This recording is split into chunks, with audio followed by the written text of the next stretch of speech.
এই যে করোনাটা গেল, লোকের কাছে যে একটা পয়সার যে ব্যাপারটা, সেইটা যে পুজোটা করতে হবে, 20টা লোককে খাওয়াবো, সেই যে মনের যে ব্যাপারটা সেইটা নেই।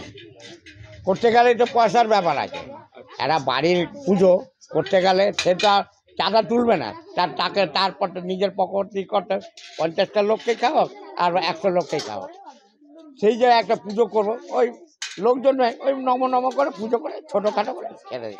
এরকম প্রত্যেক কটা লোকের মধ্যে ব্যাপারটা এসে গেল।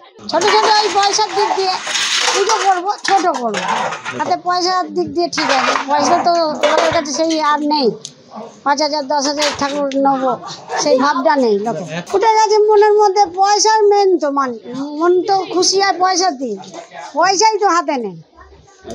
ব্যবসা যেমন আমারও আপ ডাউন আছে, প্রত্যেক ব্যবসায়ী আপ ডাউন আছে।